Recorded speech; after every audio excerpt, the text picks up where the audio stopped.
Selamat malam, saya Riswanda Adi Setiawan dari Fakultas Sastra Indonesia Universitas Pamulang. Pada kesempatan ini saya akan memaparkan jawaban dari ujian tengah semester mata kuliah Teknik Debat dan Wawancara. Berikut adalah soal yang diberikan. Yang pertama, tentang pengertian debat, jenis-jenis dan unsur serta aspeknya. Yang kedua, teknik debat, langkah-langkah dan hal-hal yang harus dihindari di dalam debat. Yang ketiga, pengertian diskusi, unsur-unsur dan langkah-langkahnya. Yang keempat, metode diskusi, teknik dan etika berdiskusi. Yang kelima, perbedaan debat dengan diskusi. Berikut adalah jawaban saya. Yang pertama, tentang pengertian debat. Debat adalah suatu kegiatan mengadu argumentasi antara dua belah pihak atau lebih yang bersifat perorangan ataupun kelompok di dalam mendiskusikan dan memutuskan masalah dan perbedaan. Jenis-jenis debat. Jenis debat ada debat parlementer atau majelis, yaitu untuk memberi atau menambahi dukungan bagi suatu undang-undang tertentu dan semua anggota yang ingin mengungkapkan pandangan dan pendapatnya berbicara mendukung atau menentang usul tersebut setelah mendapat izin dari majelis. Kemudian ada debat pemeriksaan ulangan, yaitu untuk mengetahui kebenaran pemeriksaan yang terdahulu.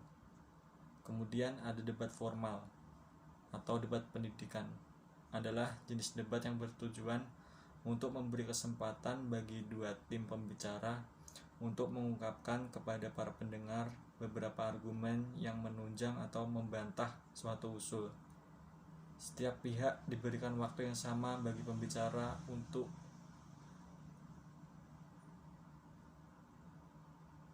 konstruktif dan bantahannya.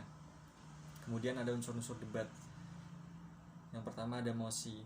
Mosi adalah hal atau topik yang sedang diperdebatkan yang mengandung hal-hal yang bersifat konvensional. Kemudian tim afirmatif atau pro adalah tim yang setuju terhadap hal-hal yang diperdebatkan mosi. Kemudian ada tim negatif atau oposisi atau kontra, adalah tim yang tidak setuju atau menentang mosi yang diperdebatkan. Kemudian ada tim netral, adalah tim yang memberikan dua sisi baik, dukungan ataupun sanggahan terhadap topik yang diperdebatkan. Kemudian moderator. Moderator adalah orang yang memimpin dan membantu jalannya perdebatan. Tugasnya seperti membacakan tata tertib debat, memperkenalkan masing-masing pihak, dan menyampaikan mosi yang sedang dibicarakan. Kemudian yang terakhir, penulis. Penulis adalah orang yang menulis kesimpulan dari suatu debat. Kemudian aspek debat. Aspek debat terdiri dari tema. Secara garis besar, tema adalah masalah atau persoalan yang akan dibahas atau dikembangkan dalam debat tersebut. Kemudian moderator. Moderator merupakan pemandu atau pemimpin jalannya debat. Sebagai pemimpin, moderator bertindak sebagai pemandu atau menengahi atau seperti mewasiti pembicaraan dalam sebuah debat. Tugas moderator dalam sebuah debat bisa dikatakan tugas yang berat, karena memimpin mengarahkan jalannya secara keseluruhan proses debat. Kemudian ada peserta. Peserta merupakan orang yang mengambil peran dan terlibat langsung untuk menyumbangkan gagasan dalam sebuah forum debat. Peserta debat berupa perorangan maupun kelompok. Peserta debat biasanya dibagi ke dalam dua kelompok, yakni pihak pendukung dan pihak penyangkal. Biasanya kedua belah pihak tersebut harus mengajukan usul negatif atau sanggahan terhadap sebuah kandungan tema yang disuguhkan dalam debat. Kemudian pendengar. Dalam sebuah forum debat, pendengar bisa saja dari berbagai kalangan, seperti mahasiswa dan lain-lain. Pendengar dituntut untuk memperhatikan jalannya debat secara aktif. Sebab pada akhir debat, para pendengar biasanya diminta untuk menyampaikan opini atau memberikan suara terhadap hasil debat tersebut. Kemudian yang terakhir adalah waktu pelaksanaan debat. pihak penyelenggara hendaknya merancang alokasi waktu debat sesuai dengan kebutuhan. Para peserta harus diberi kesempatan secukupnya guna menempatkan usul mereka secara jelas. Kemudian yang kedua, teknik debat.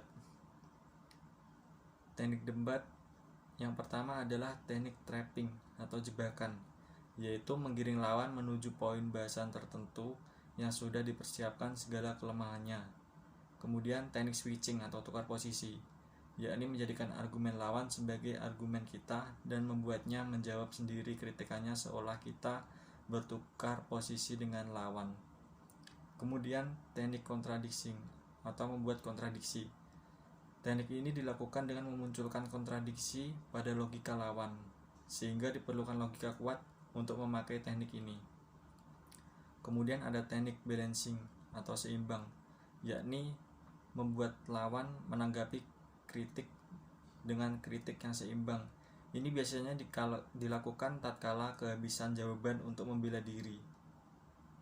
Kemudian teknik judgment atau menghakimi, yakni membuat lawan berbicara di posisi orang bersalah atau seolah-olah tertuduh yang harus membela dirinya tanpa memberinya kesempatan menyerang balik. Kemudian langkah-langkah debat. Langkah-langkah debat terdiri dari yang pertama, menyusun pernyataan yang berisi pendapat tentang isu kontroversial yang terkait dengan mata pelajaran. Kemudian yang kedua, mengelompokkan siswa ke dalam kelompok pro dan kontra dengan jumlah yang sama banyak. Yang ketiga, membuat 2 hingga 4 subkelompok dalam masing-masing kelompok pro dan kontra. Kemudian, meminta setiap subkelompok menyusun daftar argumen atau pendapat yang akan disampaikan pada saat debat aktif berlangsung. Kemudian, meminta setiap subkelompok memberikan argumen tanding terhadap argumen kelompok lawan. Penyampaian argumen tandingan dilakukan secara bergiliran sesuai panduan dari guru. Yang terakhir, apabila sudah cukup, maka kegiatan debat aktif dapat dihentikan. Siswa diminta duduk melingkar dan duduk bersebelahan dengan siswa yang berasal dari pihak lawan debatnya.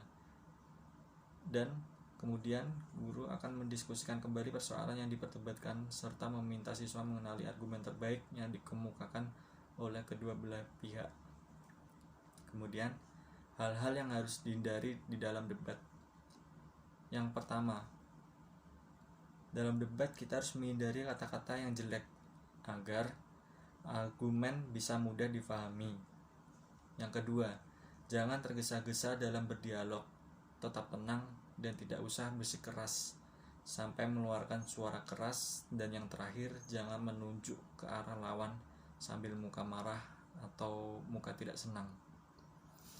Kemudian jawaban nomor 3, pengertian unsur-unsur dan langkah-langkah di dalam diskusi. Pengertian diskusi. Diskusi adalah suatu interaksi komunikasi yang terjadi antara 2 orang atau kelompok di mana tujuannya untuk membahas suatu tema atau topik tertentu sehingga menghasilkan suatu kesepakatan pendapat. Unsur-unsur diskusi. Yang pertama ada unsur manusia atau pihak-pihak yang melaksanakan kegiatan diskusi seperti moderator, penyaji, narasumber, pembicara, notulen, dan peserta diskusi. Yang kedua, ada unsur materi diskusi, yaitu hal-hal yang berhubungan dengan topik atau tema diskusi. Yang terakhir, ada unsur fasilitas diskusi, yaitu semua hal yang dapat membantu kegiatan diskusi, seperti tempat atau ruangan, meja, kursi, kertas, dan yang lain sebagainya. Kemudian, langkah-langkah dalam diskusi. Yang pertama, merumuskan tujuan yang ingin dicapai. Yang kedua, menentukan jenis diskusi yang akan dilaksanakan. Kemudian yang ketiga, menetapkan masalah yang akan dibahas. Kemudian yang keempat, mempersiapkan segala sesuatu yang berhubungan dengan teknis pelaksanaan diskusi. Kemudian jawaban nomor 4, metode diskusi, teknik, dan etika berdiskusi. Yang pertama, metode berdiskusi terdiri dari beberapa orang, bisa lebih dari 3 orang. Kemudian ada permasalahan yang sedang dicarikan solusi pemecahannya. Yang ketiga, ada yang menjadi pemimpin. Yang keempat, ada proses tukar pendapat atau informasi. Kemudian yang kelima, menghasilkan rumusan alternatif pemecahan masalah yang sedang dibahas. Kemudian berikut ini adalah teknik diskusi menurut J.J. Hasibuan tahun 2004 nomor 20-21, yaitu sebagai berikut. Yang pertama ada whole group. Kelas merupakan satu kelompok diskusi. Whole group yang ideal apabila jumlah anggotanya tidak lebih dari 15 orang. Kemudian yang kedua, bus group. Suatu kelompok besar dibagi menjadi beberapa kelompok kecil, terdiri atas 4-5 orang. Kemudian sindikat group. Suatu grup di dalam kelas dibagi menjadi beberapa kelompok kecil, terdiri dari 3-6 orang. Masing-masing kelompok kecil melaksanakan tugas tertentu. Guru menjelaskan garis besar problema kelas, guru menggambarkan aspek-aspek masalah, kemudian tiap-tiap kelompok atau sindikat diberi tugas mempelajari suatu aspek tertentu. Kemudian brainstorming group, yaitu kelompok menyumbangkan ide-ide baru tanpa dinilai, segera setiap anggota kelompok mengeluarkan pendapatnya. Hasil belajar yang diharapkan ialah agar anggota kelompok belajar menghargai pendapat orang lain, serta menumbuhkan rasa kepercayaan diri dalam mengembangkan ide-ide yang dikemukakan. Kemudian ada kolokvium, seseorang atau beberapa orang manusia sumber menjawab pertanyaan dan audiens. Dalam kegiatan belajar mengajar, siswa atau mahasiswa menginterview manusia atau sumber yang selanjutnya mengundang pertanyaan lain atau tambahan dari siswa atau mahasiswa lain. Hasil belajar yang diharapkan ialah para siswa atau mahasiswa akan memperoleh pengetahuan dari tangan pertama. Kemudian etika diskusi. Etika diskusi yang pertama adalah menyiapkan diri sebaik mungkin dengan cara mendalami bahan-bahan atau materi yang akan didiskusikan.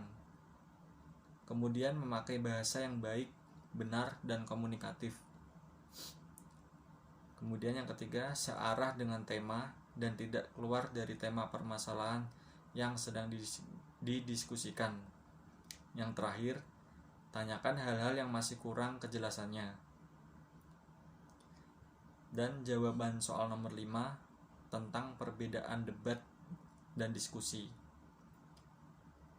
Diskusi merupakan suatu aktivitas yang mengulas tentang sebuah topik sebagai wujud pertukaran gagasan, informasi, opini antar kelompok yang bertujuan menjumpai titik temu. Sedangkan debat adalah suatu aktivitas untuk menyuarakan argumentasi yang bertentangan secara resmi antara dua individu atau tim yang bertujuan untuk mengetahui pihak yang paling benar. Berikut adalah pemaparan jawaban ujian tengah semester teknik debat dan wawancara dari saya. Sekian dan terima kasih.